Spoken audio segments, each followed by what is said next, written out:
España, años 70. Las revistas del corazón vendían un mundo de glamour, sonrisas perfectas y éxito deslumbrante. Millones de espectadores soñaban con tener la vida de sus ídolos, pero nadie sabía que para muchos de ellos, aquella fama era una condena insoportable. Detrás de los focos y los aplausos se escondían almas atormentadas que detestaban profundamente los papeles que interpretaban, la industria que los manipulaba o la pérdida absoluta de su libertad. Hoy, destapamos la caja de los truenos para contarte la historia de 10 estrellas que, en la cima del mundo, solo querían escapar y desaparecer. Suscríbete ahora para no perderte estos secretos y cuéntanos en los comentarios. ¿Crees que el dinero compensa la falta de felicidad? Empezamos. Pepa Flores. No existe en la historia de España un caso más doloroso de rechazo a la propia identidad artística que el de ella. Durante años fue el rostro angelical que el régimen utilizó para vender una imagen de felicidad y orden, pero por dentro, Pepa sentía un odio visceral hacia el personaje que habían creado para ella, Marisol. Desde muy niña, fue arrancada de su entorno y convertida en una máquina de generar dinero, sometida a jornadas de trabajo interminables que ningún adulto habría soportado, y mucho menos una pequeña. Creció bajo una disciplina militar, controlada por productores que decidían qué comía, con quién hablaba y cómo debía sonreír, anulando por completo su personalidad real. Aquella niña prodigio que iluminaba la pantalla era, en realidad, una prisionera en una jaula de oro, obligada a fingir una alegría que no sentía mientras su infancia le era robada día tras día. A medida que llegaban los años 70 y ella se convertía en mujer, ese desprecio por su trabajo se transformó en una rebelión abierta. Pepa detestaba que la industria la siguiera tratando como a una muñeca ingenua cuando ella, en su vida privada, era una mujer con conciencia política, inquietudes sociales y un deseo inmenso de libertad. Odiaba tener que cantar canciones vacías y protagonizar películas que perpetuaban un modelo de mujer sumisa que ella rechazaba. Cada vez que subía a un escenario o se ponía delante de una cámara, sentía que estaba traicionando su verdadera esencia. El conflicto interno era tan devastador que le provocó una ansiedad terrible. La fama no era un regalo, era el muro que la separaba de la vida normal que tanto ansiaba. Esa vida anónima donde nadie la juzgara ni le exigiera ser la eterna niña simpática de España. Su carrera en la edad adulta fue una lucha constante por matar al mito para poder sobrevivir como persona. Aceptó papeles dramáticos y duros, como en la película Los días del pasado, en un intento desesperado por demostrar que era una actriz seria y no un producto de marketing. Sin embargo, la industria y el público se resistían a dejarla cambiar, exigiéndole siempre esa sonrisa que ella ya no podía fingir. El hastío llegó a tal punto que, en el año 1985, tomó la decisión más radical y valiente de su vida: abandonarlo todo. No fue una pausa, fue un portazo definitivo. Pepa Flores odiaba tanto lo que el mundo del espectáculo había hecho con ella, que decidió enterrar a Marisol para siempre, retirándose a su Málaga natal y negándose a volver a pisar un plató, demostrando que su dignidad y su paz valían mucho más que todos los millones del mundo. Alfredo Landa. Es una de las paradojas más grandes del cine español. El hombre que dio nombre a todo un fenómeno sociológico y cinematográfico, el landismo, terminó sintiendo una profunda aversión hacia el estereotipo que lo encumbró. Durante los años 70, Alfredo no paraba de trabajar. Era una máquina de hacer taquilla que rodaba película tras película sin descanso. Sin embargo, detrás de esa fachada de cómico incansable crecía una frustración artística inmensa.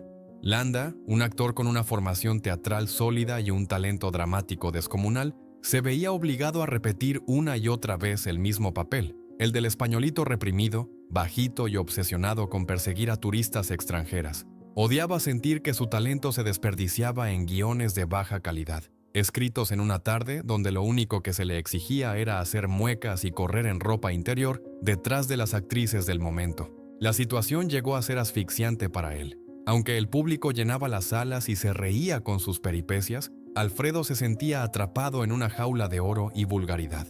Detestaba que la crítica y la intelectualidad lo trataran como a un bufón menor, ignorando su verdadera capacidad interpretativa. Pero lo que más le dolía era ser consciente de que él mismo estaba alimentando esa maquinaria.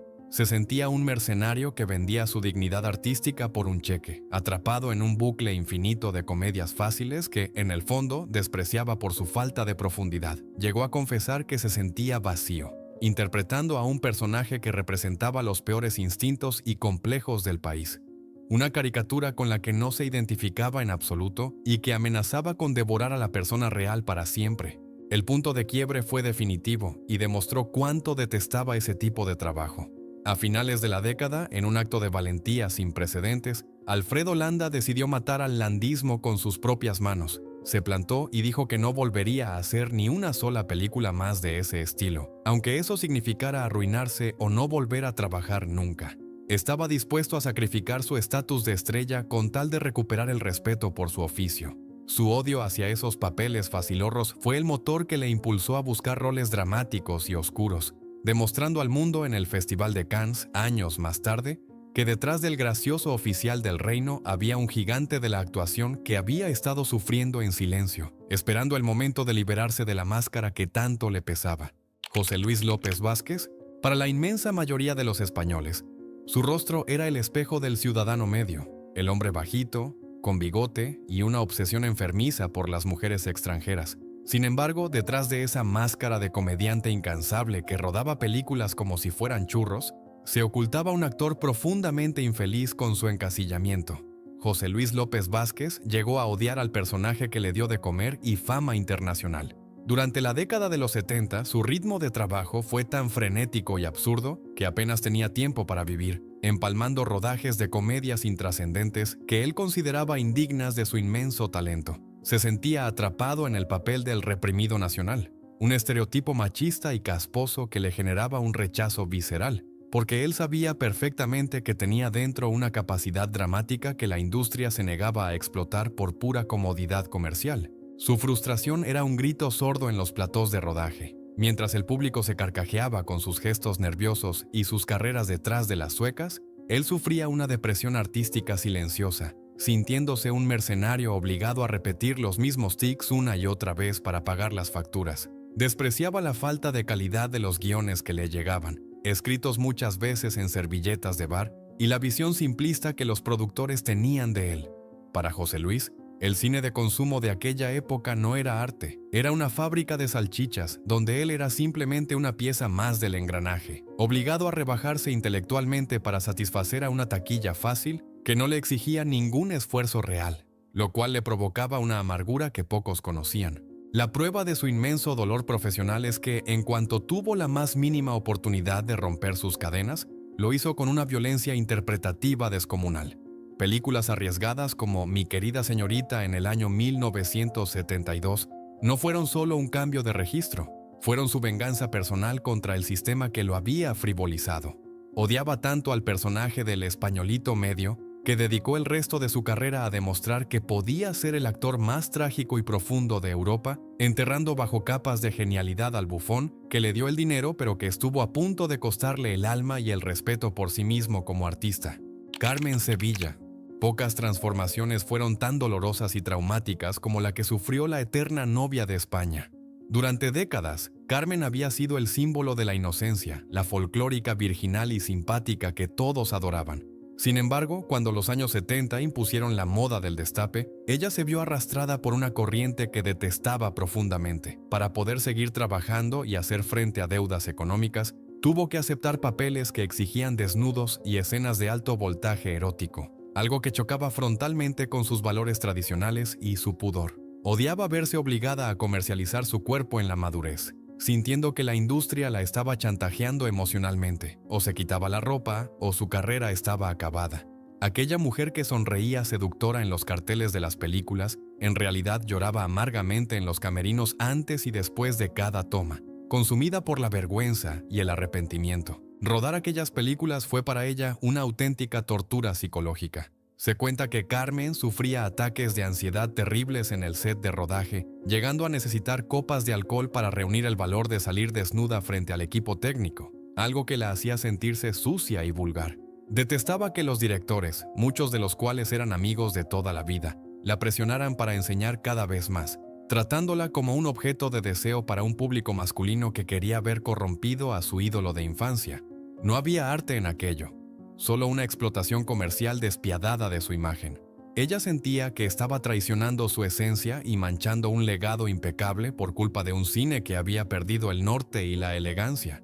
El desprecio que sentía por esta etapa de su filmografía fue tal que marcó el final de su carrera como actriz. A finales de la década, harta de ser tratada como un trozo de carne y de participar en proyectos que le repugnaban moralmente, decidió retirarse del cine para siempre. No soportaba más la presión de tener que vender su intimidad para entretener a un país que había cambiado demasiado rápido.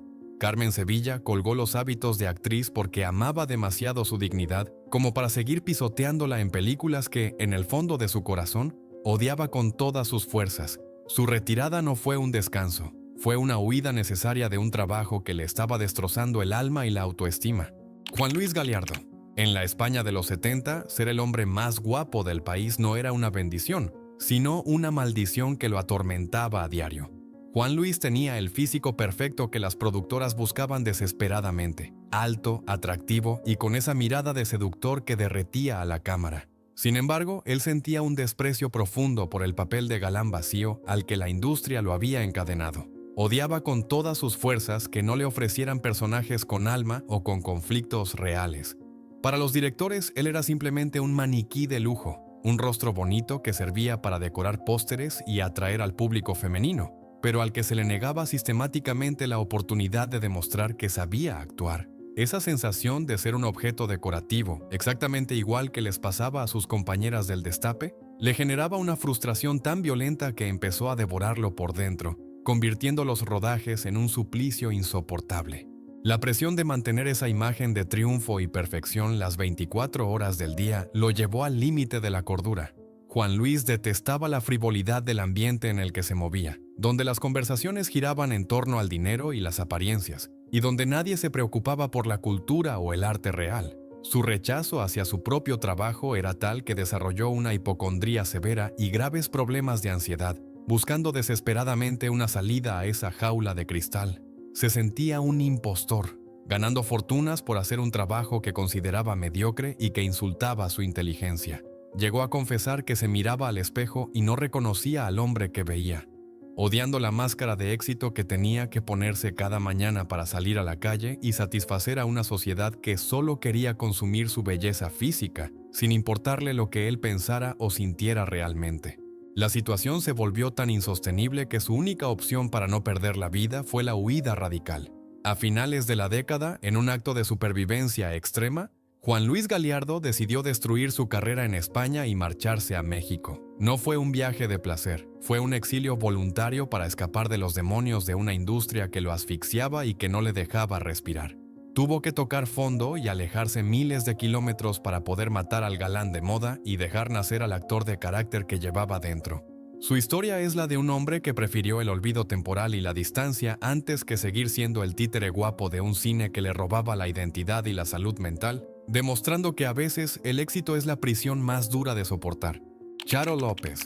Ser considerada una de las mujeres más deseadas de la transición no fue un halago para ella, sino una cárcel asfixiante que la indignaba profundamente. Charo no era una simple cara bonita dispuesta a todo por la fama. Era una mujer culta, estudiante de filosofía y letras, con una vocación dramática seria que chocaba frontalmente con la realidad vulgar del cine español de los 70.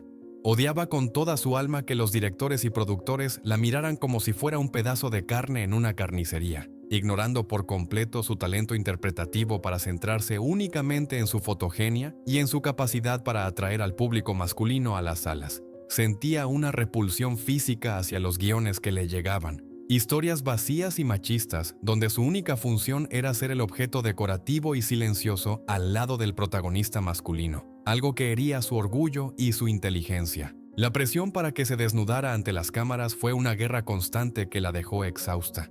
Mientras otras aceptaban las reglas del juego del Destape, Charo se resistía con uñas y dientes, lo que le granjeó fama de actriz difícil y conflictiva en los despachos de quienes mandaban. Detestaba tener que negociar cada centímetro de piel, sintiéndose humillada por una industria que intentaba comprar su dignidad con cheques abultados.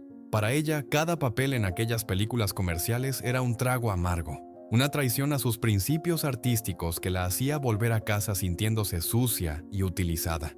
No soportaba la hipocresía de un país que la encumbraba como mito erótico mientras le negaba la oportunidad de demostrar que podía ser una gran dama de la interpretación, condenándola a una superficialidad que le provocaba una tristeza inmensa.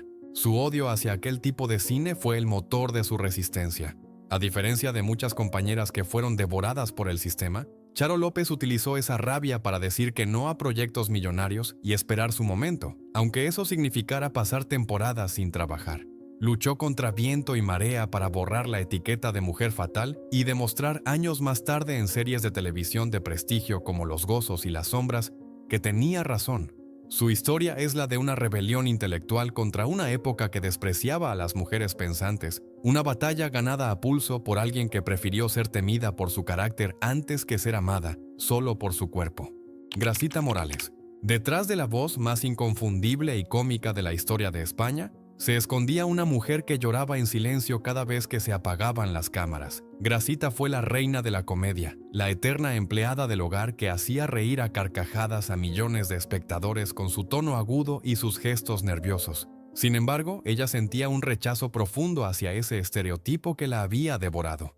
Odiaba que la industria y el público la encasillaran únicamente como la graciosa de turno, negándole sistemáticamente la oportunidad de demostrar su inmenso talento dramático. Se sentía una actriz de primera clase obligada a jugar en segunda división, repitiendo hasta la saciedad un papel de sirvienta sumisa y alocada que, en el fondo, le parecía una caricatura humillante de sí misma y de las mujeres trabajadoras.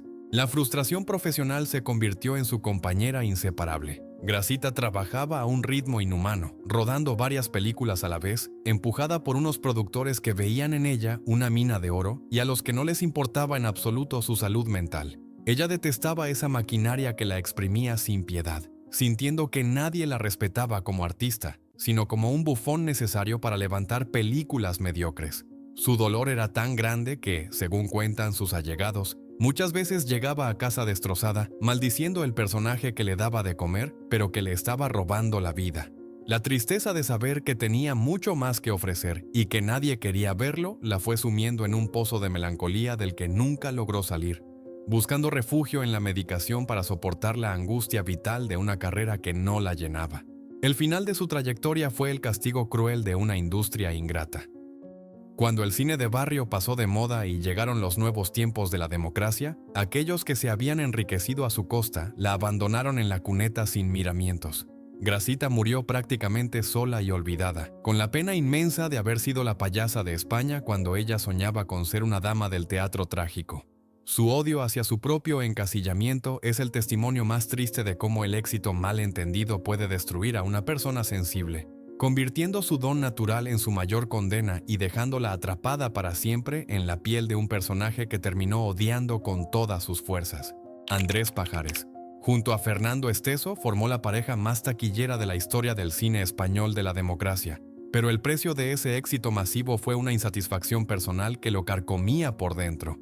Andrés no era un simple cómico de chistes fáciles, era un actor de método, con una capacidad interpretativa inmensa que la industria decidió ignorar deliberadamente durante años.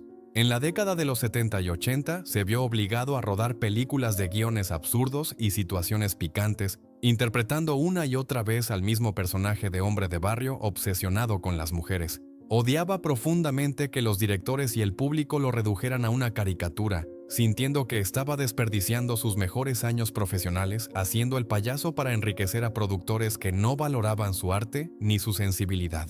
La fama desmedida se convirtió en su peor enemigo. No podía dar un paso por la calle sin que alguien le exigiera una gracia, anulando a la persona seria y sensible que había detrás del personaje. Andrés despreciaba la frivolidad de aquel cine del destape que lo había encumbrado, considerándolo una cárcel dorada de la que era imposible escapar. Su sufrimiento era muy real. Mientras las salas de cine se llenaban de carcajadas, él vivía atormentado por la ansiedad y la sensación de ser un fraude, un actor dramático obligado a venderse al mejor postor en producciones de ínfima calidad cultural. Soñaba con papeles que le permitieran llorar, sufrir y mostrar la profundidad de su alma. Pero el teléfono solo sonaba para ofrecerle más de lo mismo, vulgaridad y taquilla rápida. Su rechazo hacia esa etapa se hizo evidente cuando, años más tarde, luchó con desesperación para cambiar de registro, logrando por fin el respeto de la crítica con películas como Ay, Carmela. Sin embargo, las cicatrices de haber sido el bufón oficial del reino durante tanto tiempo nunca sanaron del todo. La presión acumulada y el rencor que sentía hacia la maquinaria que lo explotó hasta la extenuación acabaron pasándole una factura terrible en su estabilidad emocional. Andrés Pajares es el ejemplo vivo de cómo el encasillamiento puede destrozar la mente de un artista, convirtiendo el aplauso del público en un ruido insoportable que le recordaba constantemente lo lejos que estaba del actor respetable que él siempre quiso ser. Sonia Bruno. Su caso es uno de los más enigmáticos y fascinantes de la historia del espectáculo, porque representa el rechazo total y absoluto a la fama en su momento de mayor esplendor. A finales de la década de los 60 y principios de los 70, Sonia era la encarnación de la modernidad en España. Tenía belleza, carisma y un talento natural para la comedia que la había convertido en la actriz mejor pagada y más solicitada del momento. Sin embargo, mientras las revistas la adoraban y los directores se peleaban por ella, Sonia sentía un vacío inmenso y un desprecio creciente por el mundo frívolo que la rodeaba. Detestaba la falsedad de los eventos sociales, las sonrisas hipócritas de la industria y la falta de intimidad que conllevaba ser una estrella. Para ella, el cine no era un sueño cumplido, sino una jaula de cristal donde se sentía observada y juzgada las 24 horas del día, obligada a mantener una imagen pública que no le permitía ser ella misma. El hastío llegó a tal punto que tomó una decisión que dejó a todo el país en estado de shock. En el año 1971, justo cuando estaba en la cima del éxito y tenía el mundo a sus pies, Sonia Bruno dijo basta. No fue un retiro gradual ni una estrategia de marketing, fue una huida definitiva y radical. Se casó con un famoso futbolista y aprovechó esa nueva etapa para cerrar la puerta del cine con 7 llaves y tirar la llave al mar. Odiaba tanto la exposición mediática que se convirtió en una sombra, rechazando cheques en blanco y ofertas millonarias para volver a ponerse delante de una cámara. La gente no podía entender cómo alguien podía renunciar a la gloria, pero ella tenía muy claro que la verdadera felicidad estaba en el anonimato, lejos de los focos que tanto la habían agobiado. Su no fue tan rotundo que jamás volvió a conceder una entrevista ni a participar en ningún homenaje, borrándose del mapa mediático con una dignidad asombrosa. Sonia Bruno demostró que su desprecio por la industria era real y profundo, no una pose.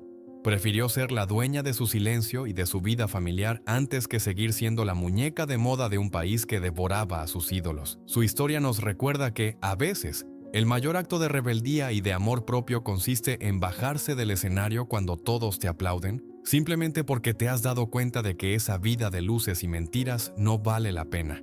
José Sacristán. Hoy es venerado como la voz de la conciencia del cine español y uno de los intelectuales más respetados del país.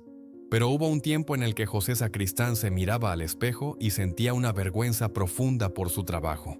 Durante la década de los 70 formó parte de la Santísima Trinidad del landismo junto a Alfredo Landa y José Luis López Vázquez. Sin embargo, para un hombre con una conciencia política de izquierdas y unas inquietudes culturales elevadísimas, tener que interpretar una y otra vez al españolito medio, reprimido, machista y obsesionado con las suecas, era una tortura moral diaria.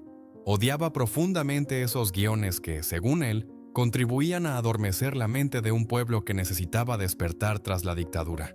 Se sentía un colaboracionista de la vulgaridad, un actor dramático de gran calibre obligado a vender su talento al servicio de comedias chabacanas como Lo verde empieza en los Pirineos, donde su dignidad artística quedaba reducida a la nada. La contradicción entre sus ideales y su realidad laboral lo consumía. Sacristán detestaba la frivolidad de los rodajes comerciales, donde lo único que importaba era la taquilla y enseñar carne, mientras él soñaba con un cine que sirviera para cambiar la sociedad. Vivía en una constante lucha interna, sintiendo que cada película de humor fácil que rodaba era una traición a sí mismo y a la cultura. Esa rabia contenida fue lo que le impulsó a liderar el cambio hacia un cine más comprometido. No quería ser recordado como el gracioso que perseguía turistas, sino como un actor capaz de remover conciencias. Su odio hacia el estereotipo del macho ibérico fue tan fuerte que se arriesgó a protagonizar películas polémicas y serias como Un hombre llamado Flor de Otoño o Asignatura pendiente, rompiendo con su pasado comercial para siempre. Su historia es la de una redención artística ganada a pulso. José Sacristán tuvo que matar al personaje que le dio la fama y el dinero porque simplemente no soportaba convivir ni un minuto más con él. Transformó su carrera basándose en el rechazo a la mediocridad, demostrando que se podía ser una estrella sin renunciar a la ética ni a la calidad. A diferencia de otros que se acomodaron en el éxito fácil, él utilizó su insatisfacción como combustible para construir una de las filmografías más sólidas y dignas de Europa, dejando atrás para siempre aquellos años en los que ir a trabajar significaba traicionar sus principios más sagrados.